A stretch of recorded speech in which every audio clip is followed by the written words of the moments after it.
ایک بات بعض احباب نے بڑی کثرت کے ساتھ پوچھی، چونکہ مشکل کے زمانے میں لوگ جب تکلیف میں ہوتے ہیں تو کچھ چیزیں انہیں خوف میں اور اذیت میں مبتلا کر دیتی ہیں۔ لوگوں نے یہ پوچھا کہ بہت سارے ایسے لوگ بھی ہوتے ہیں کہ جو بظاہر بڑے نیک ہوتے ہیں، امت کے صالحین انہیں بڑے نیک، پارسا، متقی سمجھتے ہیں، لیکن کئی دفعہ وقت وصال وہ شدید کرب اور تکلیف میں آ جاتے ہیں۔ تو کیا ہر برا آدمی ہی تکلیف میں آتا ہے؟ یاد رکھیں،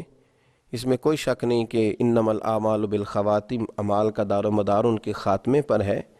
لیکن یہ ضروری نہیں ہے کہ کسی شخص کا انتقال کسی تکلیف میں ہو تو یہ ضروری نہیں کہ وہ برا شخص ہی ہو۔ بہت سارے شہداء جنہیں کافروں نے پکڑ لیا تھا اور پکڑ کر کے ان کو جلا ہی ڈالا تھا، تو کیا وہ برے لوگ تھے؟ وہ جو اصحاب الاخدود ہیں، جن لوگوں کو کھائی کے اندر کاٹ کر پھینک دیا گیا تھا، تو کیا وہ برے لوگ تھے؟ جناب آسیہ کو جو بڑی سخت اذیتیں دے کے شہید کیا گیا، تو کیا وہ معاذ اللہ بری تھیں؟ تو یاد رکھ لیں کہ بہت سارے لوگ ایسے ہوتے ہیں۔ کیا لوگوں کو وہ وقت بھول گیا ہے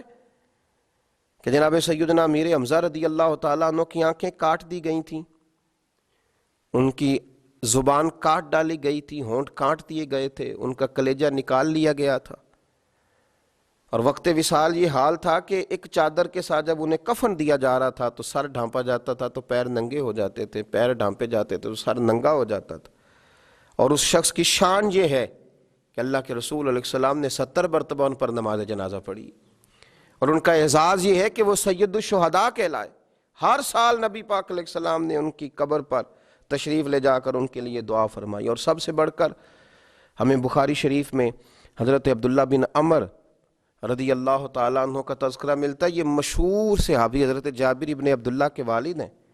یہ جنگ احد میں شہید ہو گئے تھے، اور ان کا حال یہ تھا کہ کافروں نے ان کی کان اور ناک کاٹ دیے تھے، ان کی صورت بگاڑ دی تھی۔ ان کے صاحبزادے حضرت جابر ابن عبداللہ فرماتے ہیں کہ میں جب ان کی چہرے کی زیارت کے لیے گیا تو مجھے روک دیا گیا تھا کہ آپ دیکھیں گے تو تکلیف میں آ جائیں گے،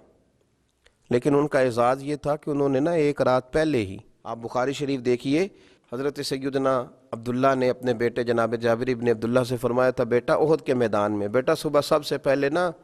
مجھے شہید کیا جائے گا۔ ایک دن پہلے بتا رہے ہیں، یہ شان ہے ان کے غلاموں کی، تو پھر سرکار کا عالم کیا ہوگا؟ مجھے رات کو کہہ رہے ہیں مجھے سب سے پہلے شہید کیا جائے گا، اور فرمایا بیٹا اپنی بہنوں کا خیال رکھنا۔ ان کی بیٹیاں زیادہ تھیں، تو حضرت سیدنا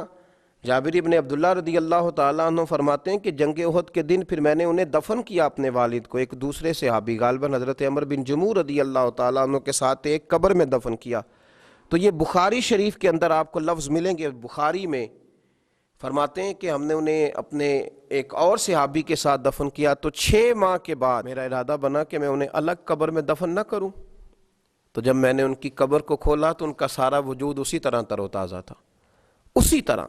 حالانکہ ان کی حالت چہرے کی بڑی خستہ کر دی تھی کفار نے۔ بلکہ اس طرح کی روایات بھی ملتی ہیں کہ جب کھولا گیا ان کی قبر کو تو انہوں نے اپنے زخم پر ہاتھ رکھا ہوا تھا، تو کہتے ہیں جب ان کے ہاتھ کو ہٹایا گیا تو زخم سے خون نکلنے لگا، اس طرح وجود تر و تازہ تھا، اور دوبارہ ہاتھ وہاں رکھ دیا گیا تو پھر اسی طریقے سے ان کا خون بند ہو گیا۔ پھر اس کے بعد مدینہ منورہ میں نہروں کی کھدائی کے وقت جناب سیدنا امیر معاویہ رضی اللہ تعالیٰ عنہ نے جب کچھ چیزوں کو کھولنے کا کہا تو غالباً 46 سال کے بعد پھر ان کی قبر کو کھولا گیا، تو پھر ان کا جسم اسی طرح تر و تازہ نظر آیا۔ زمین میلی نہیں ہوتی، زمن میلا نہیں ہوتا، اور محمد کے غلاموں کا کفن میلا نہیں ہوتا۔ تو نبی پاک صلی اللہ تعالیٰ علیہ وسلم کے غلاموں کو اللہ اعزاز دیتا ہے کہ ظاہری طور پر ان کے چہرے اگر کسی وجہ سے کسی تکلیف میں کسی آزمائش میں آ بھی جائیں تو اتنا نہیں گھبرائیں کہ فلاں کو کفن نہیں نصیب ہو رہا تو فلاں کا چہرہ نہیں دیکھا جا رہا تو فلاں اس معاملے میں ہے۔ یہ معاملہ تو اللہ کا ہے، یہ تو معاملہ اللہ کا ہے۔ اگر کسی کو کفن دفن کی کوئی ایسی چیز بظاہر میسر نہ بھی آئے تو یہ آپ شک نہیں کر سکتے کہ اسے جنت میسر نہیں آئی، کیونکہ جنت اللہ کا فضل ہے اور وہ اپنے بندوں کو عطا فرماتا ہے۔ تو بہت سارے صالحین، بہت سارے نیک لوگ ایسے تھے، لیکن لوگ حادثات میں چلے جاتے، جہاز گر جاتے ہیں، لوگ دریاؤں میں ڈوب جاتے ہیں، تو کیا اس کا معنی یہ ہے کہ وہ ان کی آخرت خراب ہو گئی؟